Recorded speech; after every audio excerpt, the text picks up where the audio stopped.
আসসালামু আলাইকুম ওয়া রাহমাতুল্লাহ। নাহমাদুহু ওয়া নাস্তাঈনুহু ওয়া নাস্তাগফিরুহু ওয়া নাউযু বিল্লাহি মিন শুরুরি আনফুসিনা ওয়া মিন সাইয়্যাতি আ'মালিনা। মান ইয়াহদিল্লাহু ফালা মুদিল্লা লাহু ওয়া মান ইউদ্লিলহু ফালা হাদিয়া লাহু। ونشهد أن لا إله إلا الله وحده لا شريك له ونشهد أن سيدنا وسندنا وحبيبنا ومولانا محمدا عبده ورسوله الذي أرسله بالحق بشيرا ونذيرا وداعيا إلى الله بإذنه وسراجا منيرا. فقد قال الله تعالى في كلامه المجيد: أعوذ بالله من الشيطان الرجيم. সবাই পড়ছি أعوذ بالله من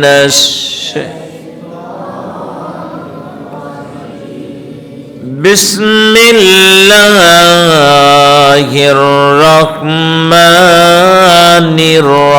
الرحيم. والمحسنات من النساء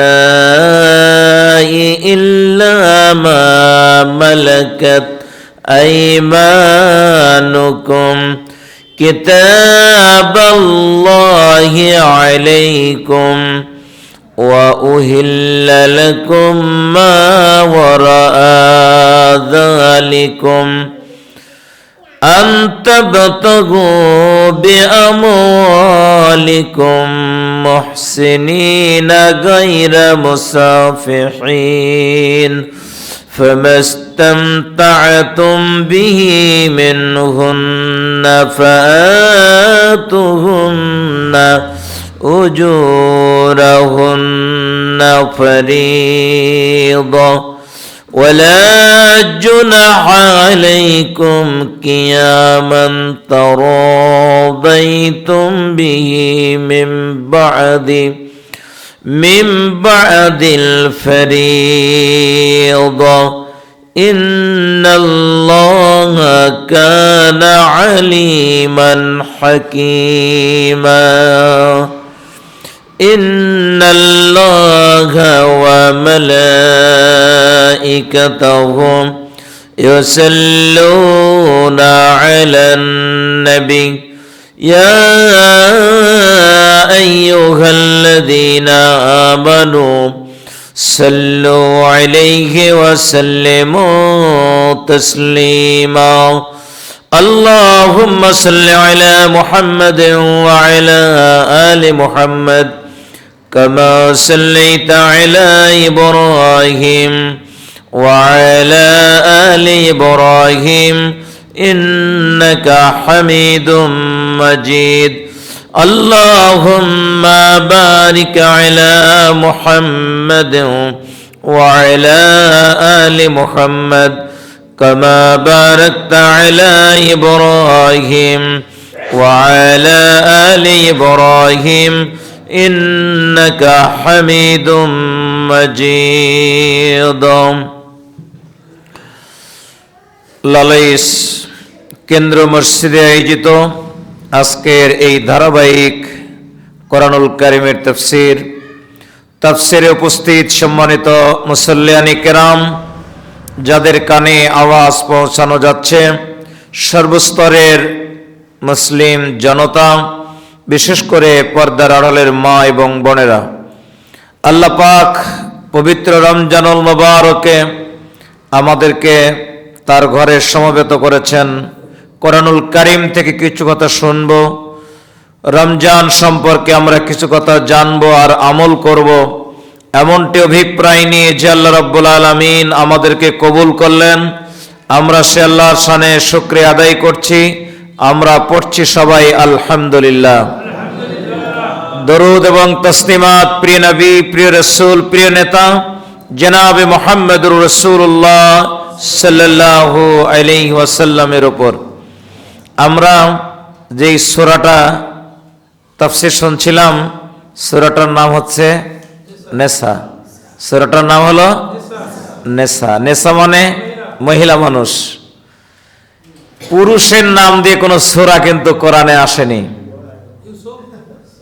না না, ওটা তার নাম। পুরুষ বলে, পুরুষের আরবি হলো রিজাল, আর মহিলাদের আরবি হলো নেসা। তো নেসা বলে সূরা আসছে, কিন্তু রেজাল বলে কোনো সূরা আল্লাহ পাক অবতীর্ণ করেন নাই। তার কারণ মেয়েদের বিষয়টা এত বেশি গুরুত্বপূর্ণ। এই গুরুত্বের বিবেচনায় আল্লাহ রাব্বুল আলামিন মেয়েদের নামে সূরা অবতীর্ণ করেছেন।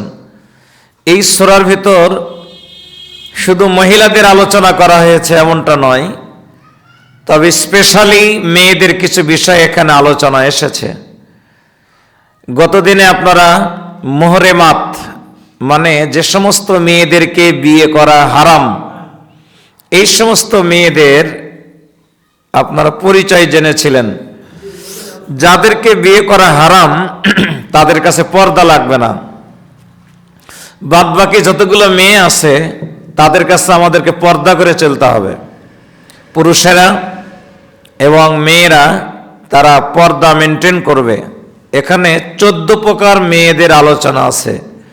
আগের আয়াতে 13 প্রকার মেয়েদের আলোচনা হয়েছে। যদি আমরা হাতে গণি তাহলে দেখতে পাবো। 1 নম্বর মা, উম্মাহাতুকুম, তোমাদের মা তোমাদের জন্য হারাম। ওয়া বানাতুকুম, 2 নম্বর হচ্ছে বেটি, এই বেটির কাছে পর্দা লাগবে না। ওয়া আখাওয়াতুকুম, বোন, আপন বোন, এই বোনের কাছে পর্দা লাগবে না। 4 নম্বর আম্মাতুকুম, ফুপু, ফুপুর কাছে পর্দা লাগবে না। 5 নম্বর খালাতুকুম, মানে মায়ের বোন, খালা, এই খালার কোনো পর্দা লাগবে না। ওয়া বানাতুল আখে, ভাতিজি, ভাতিজির কাছে কোনো পর্দা লাগবে না। ওয়া বানাতুল উখতে, ভাগ্নি, এই ভাগ্নির কাছে কোনো পর্দা লাগবে না। ওয়া উম্মাহাতিকুমুল্লাতী আরজানাকুম, এরপর দুধ বোন, দুধ বোনের কাছে পর্দা লাগবে না। ওয়া আখাওয়াতুকুম মিনার রিজাত, না দুধ মা, এরপরে দুধ বোন। ওয়া উম্মাহাতুন নিসাইকুম, শাশুড়ি, আমাদের স্ত্রীদের মা। ওয়া রাবাইবুকুমুল্লাতী ফি হুজুরিকুম মিন নিসাইকুমুল্লাতী দাখালতুম বিহিন্না, তোমাদের ওই সমস্ত স্ত্রী যে স্ত্রীদের সঙ্গে তোমরা মিলিত হয়েছ, এই স্ত্রীদের অন্য পক্ষের কোনো মেয়ে যদি থাকে, মানে সৎ বেটি, এই সৎ বেটির কাছে পর্দা লাগবে না। ফাইনলাম তাকুনু দাখালতুম বিহিন্না ফালা জুনাহা আলাইকুম, কিন্তু এমনটা যদি হয় স্ত্রী বিয়ে করেছি বটে, কিন্তু স্ত্রীর সঙ্গে মিলিত হওয়ার আগেই স্ত্রীকে তালাক দিয়েছি, যদি এমনটা হয় তাহলে তার মেয়ের কাছে পর্দা লাগবে। ওয়া হালাইলু আবনাইকুমুল্লাযীনা মিন আসলাবিকুম, ছেলের স্ত্রী, আপন ছেলের স্ত্রী, তার কাছে পর্দা লাগবে না, পুত্রবধূ। ওয়ান তাজমাউ বাইনাল উখতাইনে, 2 বোনকে একত্রিত করা যাবে না, 2 বোনকে একসঙ্গে বিয়ে করা যাবে না। ইল্লা মা কাদ সালাফা, অতীতে যদি কিছু হয়ে যায় সেটা আলাদা। ইন্নাল্লাহা কানা গফুরুর রহিম, অতীতে কোনো অনিচ্ছাকৃত বশত, ভুলবশত কোনো অপরাধ হয়ে গেলে এটা আল্লাহ রাব্বুল আলামিন মাফ করবেন। বিয়ে করা যাবে না কাকে? ওয়াল মুহসানাতু মিনান নিসা, অন্যের বিবাহিত স্ত্রী, অন্যের বিবাহিত স্ত্রীকে বিয়ে করা যাবে না। এই মিলা 14 প্রকার মেয়ে, এদেরকে বিয়ে করা যাবে না। ইল্লা মা মালাকাত, আজকে যেখান থেকে শুরু হচ্ছে 13 প্রকার গতদিনে আলোচনা হয়েছে, আজকে 14 নম্বর, যে সমস্ত মেয়েদেরকে বিয়ে করা জায়েজ নেই। এই 14 নম্বর হচ্ছে অন্যের বিবাহিত স্ত্রী, একে বিয়ে করা জায়েজ নেই। ইল্লা মা মালাকাত আইমানুকুম, তবে যদি তাদের কোনো দাসী, কোন লোকের অধীনস্থ দাসী যদি থাকে, আর এই দাসীকে যদি তার মনিব বিয়ে দেয়, তাহলে বিয়ে করা যাবে। দাসত্ব প্রথাটা এখন নেই। আল্লাহ নবী বিদায় হজে দাসত্ব প্রথা বিলুপ্ত ঘোষণা করেছেন। যুদ্ধের মাধ্যমে যে সমস্ত বন্দী হয়ে আসে, শিশু, নারী, অর্থ সম্পদ, এগুলোকে বলা হয় গনিমত, যুদ্ধলব্ধ সম্পদ। এই সম্পদগুলোর মধ্যে যেগুলো টাকা পয়সা, স্বর্ণ রূপা, এগুলো তো বন্টন করে দেওয়া হয়, কিন্তু মানুষ এগুলো বন্টন করে দেওয়া হয়, এগুলো দাসীতে পরিণত হয়। ছোট ছোট বাচ্চা, বড় মানুষ, মহিলা মানুষ। তো যে সমস্ত মেয়েদেরকে বন্টন করে দেওয়া হয়, ওই সময় শরীয়তে ছিল এবং তার পূর্বেও ছিল, এই মেয়েরা যাদের ভাগে পড়বে, এই মেয়েদেরকে তাদের মনিবেরা স্ত্রীর মতো ব্যবহার করবে। স্ত্রীকে যেভাবে ব্যবহার করা যায়, এই দাসীদেরকে তারা একইভাবে ব্যবহার করবে। যুদ্ধের মাধ্যমে যেমন হয়, অনেক মেয়েকে কিনে নেওয়া হয়, মানুষ বেচা কিনা হয়েছে এক সময়। তো কোনো মেয়েকে যদি কেউ কিনে আনে, কিনে নিয়ে এসে সে তার সঙ্গে স্ত্রী হিসাবে ব্যবহার করতে পারবে। কোনো কারণে যদি এই দাসীর পেট থেকে কোনো সন্তান জন্ম লাভ করে, তাহলে কিন্তু এই মেয়েটি আজাদ হয়ে যায়, এ আর দাসী থাকে না।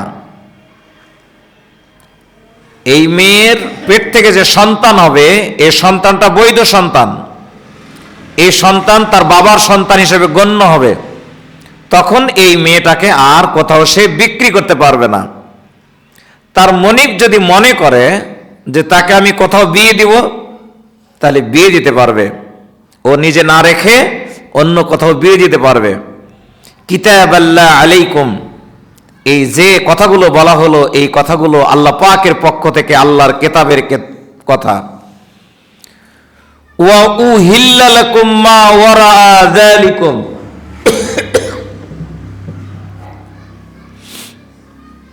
এই যে 14 প্রকার বর্ণনা করা হলো, এই 14 প্রকার ছাড়া অন্য মেয়েদেরকে তোমরা বিয়ে করতে পারবে। এখানে একটা জিনিস আমাদেরকে পরিষ্কারভাবে বুঝে নিতে হবে। 14 প্রকার যে মেয়েগুলো আমরা বললাম, এই মেয়েদের মধ্যে চাচি আছে কি? নাই, চাচি নাই। তারপরে মামি আছে কি? ভাবি, ভাইয়ের বউ, চাচতো ভাইয়ের বিটি, মামাতো ভাইয়ের বিটি আছে? একদম কোরআনের কথা, কিন্তু খুবই পরিষ্কার। চাচি, মামি, চাচতো ভাইয়ের বেটি, মামাতো ভাইয়ের বেটি, এই সমস্ত মেয়েদেরকে বিয়ে করা এটা অনুযায়ী জায়েজ, এবং এটাই ফতোয়া, আর এটাই সঠিক কথা। যেহেতু বিয়ে করা জায়েজ, সেহেতু তাদের সঙ্গে পর্দা মেনটেন করা ফরজ। চাচির সামনে, মামির সামনে, চাচতো ভাইয়ের বেটির সামনে, ভাতিজি বলে আমি, ভাগ্নি বলে আমি তাদের সঙ্গে পর্দা মেনটেন করছি না, এটা গুনাহ হবে। পর্দা ফরজ লঙ্ঘন করার কারণে গুনাহ হবে। সুতরাং এই সমস্ত মেয়েদেরকে যখন তাদের সামনে আমরা যাব, তখন পর্দা অবশ্যই মেনটেন করতে হবে। যালিকুম আন তাবতাগু বিআমওয়ালিকুম মুহসিনিনা গায়রা মুসাফিহিন, তোমরা এই সমস্ত মেয়েদেরকে বিয়ে করে নাও সম্পদের মাধ্যমে।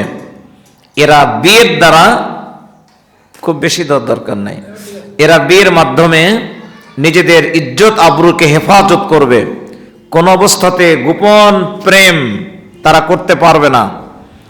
ফামাস্তামতা'তুম বিহি মিনহুন্না ফাতুহুন্না উজুরাহুন্না ফরিদা, তোমরা এদের থেকে যে উপকৃত হচ্ছ, যে বিয়ে করছো, এই বিয়ে করার কারণে এদেরকে তোমরা মোহরনা দিয়ে দাও। এই মোহরনা কিন্তু মেয়েদেরকে দেওয়া ফরজ। খুব ভালো করে কথাটা মনে রাখতে হবে, মোহরনা মেয়েদেরকে দেওয়া ফরজ। এই মোহরনা দিয়ে ওটা ফেরত নেওয়া যাবে না। আমি আজকে মোহরনা দিলাম আর প্রয়োজনে মোহরনা নিয়ে বিক্রি করে আমি আমার কাজে ব্যবহার করছি, এটি একদম হারাম। আপনি নিতে পারবেন না, আপনি চাওয়ার অধিকার রাখেন না যে তোমার মোহরনার টাকাটা আমাকে দাও, তোমার গহনাটা আমাকে দাও, আমি একটু কাজ করতে চাই, এটা অধিকার আপনি রাখেন না। তবে হ্যাঁ, শরীয়ত আপনাকে একটা পারমিশন রেখেছে, ওয়ালা জুনাহা আলাইকুম ফিমা তারাদাইতুম বিহি মিন বাদিল ফরিদা। আল্লাহর ফরজ বিধানটা আপনি পালন করেছেন, এরপর যদি ওই মেয়েটি আপনার প্রয়োজন উপলব্ধি করে মনে করে যে একে দেওয়ার দরকার, সে যদি দেয় তাহলে এখানে কোনো বাধা নাই। ইন্নাল্লাহা কানা আলিমান হাকিমা। আল্লাহ রাব্বুল আলামিন তিনি মানুষের সকল অবস্থা সম্পর্কে জানেন। এবং এই যে পুরুষ মহিলার সম্পদে স্বামীকে হস্তক্ষেপ না করার যে একটা ভয়ানক নির্দেশনা, এটা বিজ্ঞানসম্মত একটা নির্দেশনা। আর মেয়েরা যদি দেয় তাহলে নেওয়া যাবে, এটাও একটা বিজ্ঞানসম্মত একটা নির্দেশনা। কারণ এতে মেয়েদের অধিকার নিশ্চিত করা হয়েছে, আবার পুরুষদেরকেও মেয়েদের উপর অবৈধ হস্তক্ষেপ থেকে মুক্ত রাখা হয়েছে। وَمَنْ لَمْ يَسْتَطِعْ مِنْكُمْ طَوْلًا أَوْ يَنْكِحَ الْمُحْصَنَاتِ الْمُؤْمِنَاتِ فَمِمَّا مَلَكَتْ أَيْمَانُكُمْ مِنْ فَتَيَاتِكُمُ الْمُؤْمِنَاتِ। এখানে একটা জিনিস পারমিশন দেওয়া হয়েছে।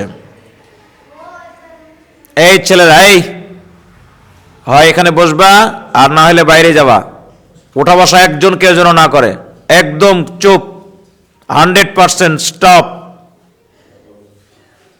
বসবে আর এক ধাপ উঠবে না কেউ।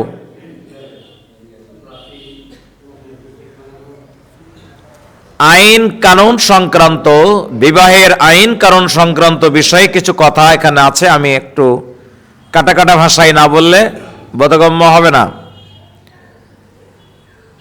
ইসলাম পূর্ব যুগে এবং ইসলাম আসার বিদায় হজের আগ পর্যন্ত, মানে আল্লাহর নবী সর্বশেষ যে বক্তব্য দিয়েছেন এর আগ পর্যন্ত কিন্তু দাসত্ব প্রথা বিদ্যমান ছিল। দাসত্ব প্রথাকে বিলুপ্ত ঘোষণা করা হয়েছে বিদায় হজ থেকে। তো এই সময়ের আগ পর্যন্ত দাসীদের জীবন, দাসীদের জীবন কিন্তু পরাধীন জীবন। যার অধীনে তারা থাকে তাকেই সর্বোচ্চ প্রায়োরিটি দিতে হবে। এমনকি কোনো দাসী পালিয়ে যাওয়া এটা কবিরা গুনাহ। তার মনিবের কাছ থেকে সে পালিয়ে যেতে পারবে না। মনিবের অকল্যাণ কামনা করাও কবিরা গুনাহ। তো এই দাসী যারা, এই দাসীদেরকে বিয়ের পারমিশন দেওয়া হয়েছে। একটা লোকের স্ত্রী থাকবে 4 জন, কিন্তু দাসী 1000 জনও থাকতে পারে। তার সম্পদ, তার প্রয়োজন, সেই প্রয়োজন মনে করে সে 1000 দাসী রেখেছে। সকল দাসীর সঙ্গে যে স্ত্রী হিসেবে ব্যবহার করবে এটা নাও করতে পারে, তার ইচ্ছা মতো 2 জন 5 জনের সঙ্গে ব্যবহার করতে পারে। তো এখন অনেকগুলো দাসী তার কাজের জন্য রেখেছে, এগুলো কি করবে? এগুলোকে বিয়ে দেওয়ার পারমিশন দেওয়া হয়েছে। তাদেরকে আটকে রাখা যাবে না, হয় তুমি নিজে তাকে ব্যবহার করো, আর তা না হলে তুমি বিয়ে দাও। এই বিয়ে কিছু গরিব মানুষদেরকে নির্দেশনা দেওয়া হয়েছে, যারা মহারণা দিতে অক্ষম, পূর্ণ মহারণা দিতে পারবে না, অল্প কিছু মহারণা দেয়া এই দাসীদেরকে বিয়ে করার ব্যাপারে পারমিশন দেওয়া হয়েছে। আল্লাহ এই কথাই বলছেন, ওয়ামান লাম ইয়াস্তাতি মিনকুম তাওলান, যারা অভিজাত এবং ধনী মানুষদেরকে, ধনী মেয়েদেরকে বিয়ে করতে সক্ষম নয়, আইয়ানকিহাল মুহসানাতিল মুমিনাতি ফামিম্মা মালাকাত আইমানুকুম মিন ফাতায়াতিকুমুল মুমিনাত, তখন ইমানদার পুরুষেরা তোমরা ইমানদার দাসীদেরকে দেখে বিয়ে করো। ইমানদার দাসীদেরকে বিয়ে করা এইটা তোমাদের ইমানকে, তোমাদের চরিত্রকে রক্ষণাবেক্ষণের জন্য আল্লাহ রাব্বুল আলামিন বিশেষ একটা ব্যবস্থাপনা রেখেছেন। কোন মানুষ বিয়ে করার ব্যাপারে সে 4টি বিয়ে করতে পারে, কিন্তু কোন অবস্থাতেই তার অন্য কোনো মেয়ের সঙ্গে সে মিলিত হবে, জেনার কাজ করবে, এই অপরাধী কাজ করাকে ইসলাম ভয়ানকভাবে নিষিদ্ধ করেছে। কারণ পৃথিবীতে যতগুলো অপরাধ রয়েছে তার মধ্যে জঘন্য নিকৃষ্টতম অপরাধকে বলা হয়েছে ব্যভিচার, অবৈধভাবে অন্য মেয়ের সঙ্গে মেলামেশা করা। এই জন্য ইসলাম যদি কোনো স্বাধীন মেয়েকে বিয়ে করতে কোনো পুরুষ ব্যর্থ হয়, তখন ওই জায়গায় দাসীকে বিয়ে করার ব্যাপারে পারমিশন দেওয়া হয়েছে। আল্লাহু আ'লামু বিঈমানিকুম, আল্লাহ বলছেন তোমাদের ঈমানের অবস্থাটা আল্লাহ ভালো করে জানেন। কারণ আমি যদি বিয়ে না করি তাহলে আমার ঈমানকে আমি রক্ষা করতে পারবো না। আমাকে বিয়ে করতে হবে, আমার বিয়ের মাধ্যমে আমার ঈমানকে কন্ট্রোল করতে হবে। এটার দ্বারা একটু স্পষ্ট হয়েছে, জেনা ব্যভিচারে লিপ্ত মানুষ তার ঈমান থাকে না, তার ঈমান নষ্ট হয়ে যায়। তো আল্লাহ রাব্বুল আলামিন ঈমানকে হেফাজতের জন্য, ঈমানের সংরক্ষণের জন্য এই ব্যবস্থাপনা করেছেন। এখন প্রশ্ন আসবে, আমি দাসীকে বিয়ে করব? না, দাসীকে বিয়ে করব না, টাকা পয়সা হইলে আমি ভালো মেয়েকে বিয়ে করব। আল্লাহ তারও উত্তর দিলেন, বাদুকুম মিন বাস, শোনো তোমরা প্রত্যেকটা মানুষ কিন্তু সমান। দাসী হলে কি হবে? ওর গায়ে রক্ত মাংস আছে যেমনটি তোমার গায়ে আছে, ওর মন আছে, মগজ আছে, ঈমান আছে যেমনটা তোমার আছে। তোমার শরীরে যা উপাদান ওর শরীরে তাই উপাদান। এখন ঘটনার পরিক্রমায় সে হয়তো দাসী হয়েছে, যেমন হযরতে বেলাল সে দাস ছিল, তাকে নিজে বিক্রি করা হয়েছিল। সুমাইয়া সে দাসী ছিল, আম্মার সে দাস ছিল। এরকম অসংখ্য রাসূলের সাহাবীরা তারা দাস ছিল। খাব্বাব সে দাস ছিল, তাদেরকে কিনে নিয়ে মুক্ত করে দেওয়া হয়েছিল পরবর্তী সময়ে। তো মানুষ সবগুলোর সমান, ধনী মানুষও যা, গরিব মানুষও তাই। শিক্ষিত মানুষের শরীর, মন, মানসিকতা, রক্ত যেমনটা, একটা মূর্খ মানুষেরও রক্ত, মাংস, আরামায়েশ, ইচ্ছা আকাঙ্ক্ষা একই। পার্থক্য এতটুকু, শিক্ষার মাধ্যমে সে বিশেষ এক মর্যাদা অর্জন করেছে, আর শিক্ষা না থাকার কারণে সে ওই মর্যাদা থেকে বঞ্চিত হয়েছে। কিন্তু সে মানুষ, অধিকার তার পূর্ণ আছে, বেঁচে থাকার অধিকার, তাই ইবাদত করার অধিকার, মত প্রকাশের অধিকার, মানুষকে ভালোবাসার অধিকার, মানুষের ভালোবাসা পাওয়ার অধিকার, সকল মানুষের জন্য সমান। এই জন্য দাসী বলে কিংবা গরিব মানুষ বলে কাউকে অবহেলা করার কোনো সুযোগ নেই। সাউন্ড একটু কমানোর দরকার। ও, বাইরে শুনতে পাচ্ছে না? আচ্ছা। ফানকিহুহুন্না বিইজনি আহলিহিন্না, দাসীদেরকে তোমরা তাদের মনিবের অনুমতি ক্রমে বিয়ে করবা। ওয়াতু উজুরাহুন্না বিল মারুফ, আর তাদেরকে ন্যায়সঙ্গতভাবে মোহরনা দিবা। স্ত্রীকে মোহরনা দেওয়া এটি কিন্তু ফরজ। আমরা মরার সময় মাপ নিই, মোহরনা তো দেওয়া হয়নি, মাফ করলেন? বেহাকে যে স্ত্রী বলতেছে, মাফ করলে তুমি? বলছে হ্যাঁ মাফ করল। আসলে মোহরানা স্ত্রী মাপ দিলেও মাফ হবে না, স্ত্রীকে মহারণা পরিশোধ করতে হবে। যদি তাকে মহারণা দেওয়া না হয় তার হাতে, কেন মাফ হবে না জানেন? একটি বাস্তব প্র্যাকটিক্যাল। কোন লোক ও শুনেছে হুজুরের কাছ থেকে যে মহারণা না দিলে স্ত্রীর সঙ্গে মিলিত হওয়া যাবে না। এখন বিয়ে করে এসে স্বামী স্ত্রী নতুন দুজনে তখন বলা করতেছে, তুমি তো মহারণা দাওনি, তাহলে আমার সঙ্গে তো মিলিত হওয়া যাবে না। বলছে হ্যাঁ তাই তো, তাহলে কি করা যাবে? স্ত্রী বলতেছে যা তোমার এই মাপ দিয়ে দিলাম। ওই দিনে তো আর মহারণার জন্য ওর স্বামী স্ত্রীর রাত বন্ধ থাকবে না, মহারণা মাফ করে দিল। এখন ঘটনাক্রমে যদি কোনো ক্রমে 6 মাস 1 বছর পর স্ত্রী তালাক হয়, এই স্ত্রী মহারণা মাফ করে দিছি বলে কিন্তু চুপ করে থাকবে না। ওর কেস যেগুলো হবে তার মধ্যে 1 নম্বর কেস হবে মহারণার কেস। দুনিয়াতে একটু বিপদে পড়লে যদি মত উল্টে যায়, তো দুনিয়ার বিপদ আর আখেরাতের বিপদের মধ্যে পার্থক্য আছে না? আখেরাতের বিপদ আরো ভয়ানক। কিয়ামতের দিনে মানুষ সবচেয়ে বেশি ওই লোক আনন্দিত যেই লোক অন্যের কাছে পাওনা থাকবে। অন্যের কাছে পাওনাদার যেই লোক, এই লোক সবচেয়ে উৎফুল্ল থাকবে। আমি অমুকের কাছ থেকে টাকা পাবো, অমুকের আমার জমি ফাঁকি দিয়ে লিছে, অমুক লোক আমাকে অবিচার করেছে। এই পাওনা কিয়ামতের দিনে বুঝিয়ে দিতেই হবে। বুঝিয়ে দেওয়ার পর তার হিসাব নিকাশ শুরু হবে। তো স্ত্রী ওই দিনে তার স্বামীকে উল্টে বসবে যে আমি মহারণা পাবার আছি, তুমি দাও আমাকে। এখন স্ত্রী তখন, স্বামী তখন কি করবে? তুমি না মাপ দিয়ে দিছ, তো কবে আমি মাপ দিলাম? আমি তো মাপ দিই নাই, এটা ভুয়া কথা, গোটাই অস্বীকার করবে। কোরআনের স্পষ্ট আয়াত, কিয়ামতের ময়দানে মা তার সন্তানকে অস্বীকার করবে।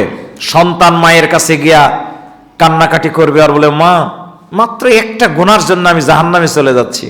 তুমি তো আমার মা ছিলে, তুমি আমাকে ভালোবাসতে, তুমি আমাকে তোমার জীবনে সর্বস্ব দিয়ে ভালোবেসেছো, তো একটা গুনার জন্য আমি জাহান্নামে যাব মা, তুমি একটা গুনাহ আমাকে দাও। তো মা বলবে, তুমি কাকে মা বলে ডাকো? দুনিয়াতে তো আমার বিয়েই হয়নি, সন্তান কেমনে হলো? তুমি আমাকে মা বলতেছ? যাও এখান থেকে যাও।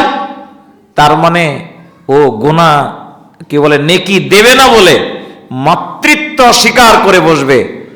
মায়ের চাইতে স্ত্রীর ভালোবাসা দয়া কি বেশি? স্ত্রী একটু রাগ হলে বলে তোর ভাত খাবো না, চলে গেলাম, তুই তালাক দে, নানান কথা বলে। কিন্তু মা হাজার কিছু করলেও কোনোদিন সন্তানকে অস্বীকার করে? মা কখনো অস্বীকার করে না। ওই মা কিয়ামতের ময়দানে সন্তানকে অস্বীকার করবে, সুতরাং স্ত্রী অস্বীকার করবে। ওই দিন আপনি স্ত্রীকে আপনার আমলনামা থেকে নেকি দিয়া তার কাছ থেকে মাপ নিয়ে এবার আল্লাহর সামনে আপনাকে দাঁড়াতে হবে হিসাব দেওয়ার জন্য। সুতরাং মহারানা বাকি রাখা যাবে। সাহায্য তুলে টাকা হলেও মহারণা পরিশোধ করা যাবে, এটা চূড়ান্ত কথা, নিজের টাকা যদি না থাকে। কিন্তু বাকি রাখা যাবে না, মাপ নিয়ে যাওয়া যাবে না। তাই আল্লাহ রাব্বুল আলামিন বলছেন, ওয়াতুহুন্না উজুরাহুন্না বিল মারুফ, নেই সংকতভাবে তোমরা মহারণা দাও। যেই মেয়ে যেরকম উপযুক্ত সেই রকম মহারণা দিতে হবে। সব মেয়ের মহারণা এক হবে না। আপনি যে মেয়েকে বিয়ে করতে যাচ্ছেন, ওই মেয়ের মা, বোন, খালা, ফুপু, তাদের মহারণা কিরকম, ওই অনুযায়ী এই মেয়ের মহারণা হবে। বিবাহের এই ব্যবস্থাপনা হলো মুহসানাতিন গায়রু মুসাফিহাতিন ওয়ালা মুত্তাখিজাতি আখদান। বিবাহের মাধ্যমে মানুষ নিজকে পবিত্র রাখবে আর গোপন প্রেম কখনো করবে না। মানুষ কখনো গোপন প্রেম যেন না করে, বিবাহের মাধ্যমে নিজের চরিত্রকে যেন পবিত্র রাখে। ফাইজা উহসিন্না ফাইন আতাইনা বিফাহিশাতিন ফাআলাইহিন্না নিসফু মা আলা মুহসানাতি মিনাল আযাব। সূরার নাম হলো নেসা। মহিলাদের সমস্যার শেষ নাই, কারণ পৃথিবীর সকল বিষয় কিন্তু মহিলা কেন্দ্রিক।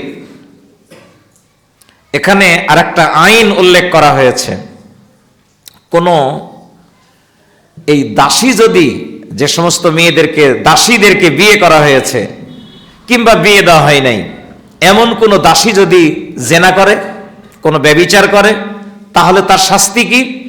তার শাস্তি হলো স্বাধীন মহিলাদেরকে যে শাস্তি দেওয়া হবে, দাসীদেরকে, দাসদেরকে তার অর্ধেক শাস্তি দেওয়া হবে। এজন্য দাসদাসীরা তারা শরীয়তের বিধানের ব্যাপারে অর্ধেক এরা নির্দেশিত।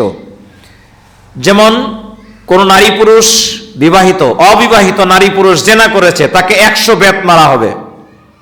আর যদি কোনো মহিলা বিয়ে করে, মানে দাসী যদি জেনা করে, তাহলে এই দাসীকে 50টি বেত মারা হবে। পুরুষদের কি বলে, স্বাধীন যারা, তাদের অর্ধেক শাস্তি পাবে দাসীরা। যালিকা লিমান খাশিয়া মিনকুম। বিবাহের প্রথাটা আল্লাহ রাব্বুল আলামিন দিয়েছেন, বিবাহের অনুমতি আল্লাহ রাব্বুল আলামিন দিয়েছেন ঈমানকে কমপ্লিটলি সুরক্ষার জন্য। যারা ঈমান রক্ষার ব্যাপারে আশঙ্কা বোধ করে এদেরকে বিয়ে করতেই হবে, এদেরকে দেরি করার কোনো সুযোগ নেই। এখন ভাবছে কোনো লোক যে আমি একটু ধৈর্য ধরব, আমার টাকা আসবে, আমি মহারণা দিয়া স্বাধীন মেয়েকেই বিয়ে করব। এমনটা যদি কেউ ভাবে, আল্লাহ বলছেন ঠিক আছে, ওয়াইন তাসবিরু খায়রুল লাকুম, তুমি যদি ধৈর্য ধারণ করো তা তোমার জন্য কল্যাণকর। ওয়াল্লাহু গফুরুর রহিম, আল্লাহ তাআলা ক্ষমাশীল এবং দয়ালু। ইউরিদুল্লাহু ইউবাইয়িনা লাকুম ওয়া ইয়াহদিয়াকুম সুনানাল্লাযীনা মিন ক্বাবলিকুম ওয়া ইয়াতুবা আলাইকুম ওয়াল্লাহু আলীমুন হাকীম। আল্লাহ তাআলা এভাবে তার কথাগুলোকে নারী এবং পুরুষের মধ্যে যে সমস্ত সমস্যা, এই সমস্যা দূর করার জন্য প্রয়োজনীয় বিধিবিধান তা স্পষ্ট করেছেন। আল্লাহ তাআলা মহাজ্ঞানী এবং বিজ্ঞানময়। ওয়াল্লাহু ইউরিদু আন ইয়াতুবা আলাইকুম, আল্লাহ চায় তার বান্দার প্রতি রহমতের দৃষ্টিতে তাকানো। বান্দার প্রতি রাগ হবে এরকম কোন আমল করার জন্য সুযোগ বান্দা না পায়, এই জন্য এই বিবাহের ব্যবস্থাপনা আল্লাহ রেখেছেন। প্রয়োজনে দাসীদেরকে বিয়ে করার ব্যবস্থাপনা আল্লাহ দিয়েছেন। সুতরাং বিবাহের মাধ্যমে তোমরা নিজেদের ঈমানকে, চরিত্রকে অবশ্যই সংরক্ষণ করবে। আর যদি ঈমান এবং চরিত্রকে সংরক্ষণ করতে পারো, তাহলে আল্লাহ রাব্বুল আলামিন তোমাদের প্রতি দয়া প্রদর্শন করতে পারবেন। ওয়ায়ুরিদুল্লাযীনা ইয়াত্তাবিউনাশ শাহাওয়াত, আর যেই লোকেরা প্রবৃত্তির অনুসরণ করে চলে, আনতামিলু মাইলান আযীমা, এই লোকেরা চায় তোমরা পথভ্রষ্ট হয়ে দূরে সরে চলে যাও। আজকে সরকার বিরোধী একটা কথা মুখ দিয়ে বের হবে আমার, যে কথাটা অনেক দিন আগ থেকে সরকার ইসলামের এই বিধানটাকে উলটপালট করে ফেলেছে। মেয়েদের বয়স 16 বছর আর ছেলেদের বয়স 18 বছর, এছাড়া বিয়ে দেওয়া যাবে না। যদি বিয়ে দেওয়া হয় তাহলে জানতে পারলে পুলিশ তাদেরকে গ্রেফতার করে জেলখানায় নিয়ে যে ভরবে। এই ব্যাপারে কোনো সুপারিশ চলবে না। এই আইন আছে না, 16 বছরের নিচে কোনো মেয়েকে বিয়ে দেওয়া যাবে কি? যদি বিয়ে দেয় কেউ চুরি করে বিয়ে দেওয়া লাগবে, প্রকাশ্যে দিতে পারবে না।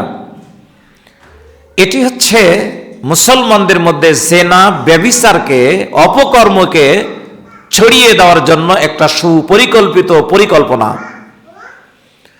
আপনি 16 বছর বয়সের আগে মেয়েকে বিয়ে দিচ্ছেন না, কিন্তু ক্লাস 5 এর 6 এর মেয়ে অন্য একটা ছেলের হাত ধরে বের হয়ে চলে যাচ্ছে। এই ইতিহাস আছে না নাই? 7 এ 8 এ পড়ে এই মেয়ে বের হয়ে চলে যাচ্ছে, এই ইতিহাস আমাদের মাঝে আছে। এখন বলেন এই মেয়েটাকে আপনি কি দিয়ে আটকাবেন? মেয়েদের যখনই বয়স হয়েছে, তার মানে একটা মেয়ে ম্যাচিউরড ফিজিক্যালি যখনই ম্যাচিউরড হবে এবং সে মনে করবে তার বিয়ে দেওয়ার প্রয়োজন, তখন তাকে বিয়ে দিতে হবে। ইহুদি খ্রিস্টানেরা তারা বিয়ে করতে চায় না, তারা বিয়ে দিতেও চায় না। আজকে আমেরিকা এবং ইউরোপ, এই সভ্য কান্ট্রিগুলোতে আগামী 50 বছর পর ওই দেশগুলো জনশূন্য হয়ে পড়বে। ওই দেশে মানুষ খুঁজে পাওয়া যাবে না। কেন? ওরা বিয়েতে বিশ্বাসী না। ওরা এমনি এমনি লিভ টুগেদার, দুই বন্ধু, দুই বান্ধবী, বন্ধু আর বান্ধবী, তারা পছন্দ হয়েছে একজন আর একজনকে, দুইজনে মিলে তারা জীবন কাটাচ্ছে। 40 বছর পর্যন্ত বিয়ে করেনি, এমনকি আজীবন বিয়ে করেনি। বিয়ে না করে দুইজন তারা আছে। মেয়েদেরকে যতক্ষণ পর্যন্ত চাকরি না হবে এতক্ষণ পর্যন্ত বিয়ে দিব না, এই সিদ্ধান্তটা একদম রং সিদ্ধান্ত, একদম ভুল সিদ্ধান্ত। ছেলে যতক্ষণ প্রতিষ্ঠিত না হবে, চাকরি না হবে, এতক্ষণ পর্যন্ত বিয়ে দিব না, এটা একদম রং সিদ্ধান্ত, ভুল সিদ্ধান্ত। আপনার ছেলে লেখাপড়া করছে, বিয়ে দিয়ে দেন, ও লেখাপড়া করুক। আপনি যে মেয়েটার সঙ্গে বিয়ে দিলেন ওকেও লেখাপড়া শেখান, সমস্যা কি? আপনি তো মেয়েকে লেখাপড়া শেখাচ্ছেন, তার চরিত্র হেফাজত হবে, তারা ঈমান আকীদা ঠিক রাখতে পারবে। অন্যথায় যদি পদস্খলন হয়, কোনো অপরাধ করে বসে, তাহলে এর জন্য বাবা মাই দায়ী হবে। সন্তান বড় হওয়ার সাথে সাথে বিয়ে দেওয়ার জন্য শরীয়ত নির্দেশ দিয়েছে। এখানে যে কথাটি বলা হলো সেটি হচ্ছে যে যারা প্রবৃত্তির চাওয়া পাওয়া অনুসরণ করে, এই লোকেরা চায় যে এই সমাজে যত অবিচার অনাচার চলবে ততই তারা সুবিধা ভোগ করবে। এই জন্য অবিচারের পথ, অনাচারের পথকে তারা খুলে রাখে। বিয়ে ব্যবস্থাপনা এটি আল্লাহ পাকের পক্ষ থেকে এক মহান নেয়ামত এবং মানুষের জীবনটাকে সংরক্ষণ করার জন্য এক মহান ব্যবস্থাপনা, যেটা আজকে আমরা আমাদের সমাজে রাখি নাই বলেই আমাদের ছেলেরা মেয়েরা তারা বিভ্রান্ত হচ্ছে এবং আমরা নিজেরাও বিভ্রান্ত হচ্ছি। ইউরিদুল্লাহু আইয়ুখাফফিফা আনকুম, আল্লাহ রাব্বুল আলামিন বলছেন আল্লাহ পাক তোমাদের জন্য আইনকে সহজ করে দিয়েছেন, ব্যবস্থাপনাকে সহজ করে দিয়েছেন। ওয়া খুলিকাল ইনসানু জাইফা, আর মানুষকে আল্লাহ রাব্বুল আলামিন সৃষ্টি করেছেন দুর্বল করে। মানুষ সৃষ্টিগতভাবে খুবই দুর্বল, মানুষের মনও দুর্বল, শরীরও দুর্বল, শক্তিও দুর্বল, জ্ঞানও দুর্বল, সব দিক থেকে সৃষ্টির দিক থেকে মানুষ খুবই দুর্বল। একটা ছোট্ট উদাহরণে আমাদের কাছে স্পষ্ট হবে। একটা মুরগির বাচ্চা, আমি যদি বলি একটা মুরগির বাচ্চার সমানও আমাদের ছেলে মেয়েদের জ্ঞান নাই, তো প্রথমত অস্বীকার করে বসবেন। বাস্তবতাটা কি? ডিম থেকে মুরগির বাচ্চা বের হয়েছে, এই মুরগির বাচ্চার সামনে খুদ, ছোট ছোট খুদ পাথর মিশ্রিত করে ছিটিয়ে দেন। এই মুরগির বাচ্চা কিন্তু পাথর একটাও খাবে না, শুধু খুদগুলোই খাবে। ও বুঝে যে কোনটা ওর খাদ্য, এতটুকু জ্ঞান ওর আছে। কিন্তু আপনার বাচ্চা একদিন দুই দিন না, 6 মাস 7 মাস 8 মাস বয়স হয়ে গেছে, হামকুর পাড়ে ওই বাচ্চা ঘুরতে ঘুরতে দেখে মুরগির গু আছে, ওই মুরগির গু মেখতে মেখতে ও নিজের মুখে দেয়। এই 8-9 মাস 10 মাস বয়স হয়েছে, অথচ এই বাচ্চার জ্ঞান হয়নি যে মুরগির গু আমার খাওয়া হবে না। এই বাচ্চা মুরগির গু খায়, খালি মুরগির গু না, নিজের গু মুখে দেয়। তাহলে জ্ঞানের দিক থেকে মানুষ প্রাথমিকভাবে মুরগির বাচ্চার চেয়েও দুর্বল, শক্তির দিক থেকেও দুর্বল। একটা হাঁসের বাচ্চা বের হয়েছে ডিম থেকে, এইমাত্র ফুটে বের হলো। এই হাঁসের বাচ্চাটাকে নিয়ে যা পানিতে ফেলে দেন, ও কি ডুবে মরবে? ও বরং আনন্দ উল্লাস করবে আর ঘোরাফেরা করবে। আর আপনার 3 বছর বয়সের বাচ্চা, ওই 1-2 দিনের বাচ্চা না, পুকুরের ধারে খেলতে খেলতে হঠাৎ করে পা পিছলে পড়ে গেছে, একাই ছিল, কেউ নাই, পা পিছলে পড়ে মাথার নিচ দিকে পড়েছে। কিছুক্ষণ পর মা যায় দেখে পানির মধ্যে মাথা আর উপরে ঠ্যাং, মানে মইরা পেট ভরে পানি খেয়ে মইরা আছে। তাহলে শক্তির দিক থেকে হাঁসের বাচ্চার চাইতো মানুষ অতিশয় দুর্বল। আল্লাহ বলছেন এই দুর্বল মানুষকে আমি আল্লাহ রাব্বুল আলামিন আমার আইনগুলো সহজ করে দিয়েছি, আমার বিধানগুলো সহজ করে দিয়েছি। সম্মানিত মুসল্লিবৃন্দ, নারীদের ব্যাপারে কথা এখানে শেষ। 14 প্রকার মেয়েকে বিয়ে করা হারাম। মনে থাকবে কি? আপনারা বাড়িতে গিয়ে দেখবেন কোরআনুল কারীম সূরা নিসা 23 আর 24 নম্বর আয়াত পড়বেন। সূরা নিসা 23 আর 24 নম্বর আয়াত বাংলা অনুবাদ পড়ে নেবেন। মোবাইলে যদি থেকে থাকে কোরআনুল কারীম বাংলা অনুবাদ, তাহলে ওইটা দেখবেন। সূরা নিসা 23 এবং 24, 14 প্রকার মেয়ে ব্যতীত বাদবাকি যতগুলো মেয়ে আছে এই মেয়েগুলোকে বিয়ে করা জায়েজ। আর যেই মেয়েকে বিয়ে করা জায়েজ সেই মেয়ের সামনে পর্দা করা ফরজ, পর্দা না করলে গুনাহ হবে। আর দাসীদের ব্যাপারে কোনো আলোচনার দরকার নেই এখন, কারণ দাসীদেরকে, দাসত্ব প্রথাকে বিলুপ্ত ঘোষণা করা হয়েছে। তবে হ্যাঁ, এখানে একটা কথা বলা যেতে পারে, অনেক গরিব মেয়েকে অনেক ছেলেরা বিয়ে করতে চায় না, বড় লোকের মেয়ে খোঁজে, চাকরিজীবী মেয়ে খোঁজে না। ঈমানকে সুরক্ষার জন্য বিয়ে করার নির্দেশনা আল্লাহ দিয়েছেন। বিয়ে করতে হবে কয়েকটা জিনিস দেখে। আমরা বিয়ে করি কয়েকটা জিনিস দেখে। 1 নম্বর লিহাসাবিহা, আমরা বংশ দেখি। 2 নম্বর জামালেহা, আমরা সুন্দর দেখি, কেমন সুন্দর মেয়েটা, সুন্দরী কিনা। 3 নম্বর মালিহা, তার সম্পদ দেখি, সুন্দর, সম্পদ, বংশ। এই 3টা জিনিস যদি মিলে যায় তখন আমরা বিয়ে করে নিই। কিন্তু আল্লাহর রাসূল বললেন, শোনো, ফাসফার বিজাতি দ্বীন, তুমি 3টা দেখো, দেখতে মানা করা হয় নাই, তবে তোমাকে সবচেয়ে বেশি প্রাধান্য দিতে হবে দিনদারিকে, ধার্মিকতাকে।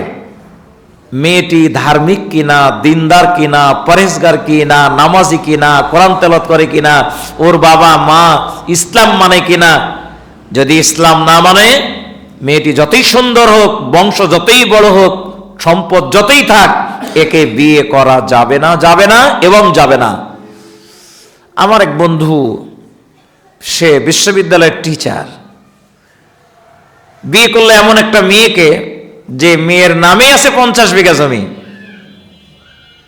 অনেক বড় ফ্যামিলি, কিন্তু ঘটনাটা এমন হয়ে গেল, লাস্ট অফ অল বউকে আর রাখতেই পারলো না, তালাক দিতে বাধ্য হলো। এত সম্পদ থাকার পরেও সে বউকে তালাক দিতে বাধ্য হলো। তাহলে এত সম্পদওয়ালা মেয়েকে বিয়ে করে কি লাভ হলো? বরং সে একটা দুশ্চরিত্রবান বলে মানুষের কাছে প্রমাণিত হলো নিজকে, এবং অপরাধী বলে মানুষের কাছে প্রমাণিত হলো। তুমি এত বড় শিক্ষিত মানুষ, বউকে রাখতে পারলে না, তোমার বউ তোমার থাকলো না, নেক্সট টাইমে যখন বিয়ে করতে যাচ্ছে তখন তাকে অনেক ট্রাবল পেতে হচ্ছে। যদি ওর মধ্যে দিনদারি থাকতো, ওই মেয়েটার ভিতরে দিনদারি না থাকার কারণে আজকে তার অশান্তি। আমার মাদ্রাসার একটা ছাত্রীর বাবা, আমি বিচারটা করতে পারি নাই, সমাধান করতে পারি নাই, কারণ ওই মেয়েটার ভিতরে দিনদারি নাই। ও টিকটকের এক মহানায়ক ওই মেয়েটা। হ্যাঁ, শেষ পর্যন্ত স্বামী থেকে বিচ্ছিন্ন হয়ে গেছে মেয়েটা। ওর মেয়ে হাফেজা হচ্ছে, কোরআনের হাফেজ। কালকেই সন্ধ্যার পর বাপ বেটি দুজনেই কাঁদতেছে। মা, বেটি কাঁদতেছে মায়ের জন্য, বাপের জন্য, বাপ কাঁদতেছে বেটির জন্য, যে মেয়েটাকে কেমনে মানুষ করব। আর মেয়েটা কাঁদতেছে, আমার মা চলে গেল, ও টিকটক করতে করতে চলে গেল, এখনো টিকটকে আছে, আমাকে দেখাচ্ছে ফেসবুকে ওর বাবা, দেখেন আমার বউ এইভাবে। তো যদি দিনদারি দেখে বিয়ে করতো তাহলে ও টিকটকে যেত না, আর এই অবস্থা হতো না তার। একটু একটা দুটা না, অসংখ্য আমার বাড়ির আজরে পাজরেও খুঁজলে পাওয়া যাবে যে দিনদারি না থাকার কারণে স্বামী স্ত্রীর মধ্যে চরম দ্বন্দ্ব। বিয়ে করার জন্য 1 নম্বর শর্ত দেখতে হবে, আল্লাহ রাসূল বলেছেন, ফাসফার বিজাতি দ্বীন, তোমরা বিয়ে করবে যেই মেয়েটাকে, সেই মেয়ের বংশ যতই নিচু হোক, সম্পদ কিছুই না থাক, দেখতে যেটাই হোক না কেন, যদি ওর মধ্যে দিনদারি থাকে, যদি ওর মধ্যে ইসলাম থাকে, যদি ওর মধ্যে ঈমান থাকে, তুমি ওকে বিয়ে করো। তোমার জীবন ইহকাল এবং পরকাল উভয় জগৎ তোমার জন্য আনন্দময় হবে এবং তোমার জীবন ধন্য হবে। তো গরিবও যদি হয় আর তার মধ্যে যদি দিনদারি থাকে, তাহলে এমন মেয়েকেই বিয়ে করতে হবে। এটি ইসলাম নির্দেশনা দিয়েছে।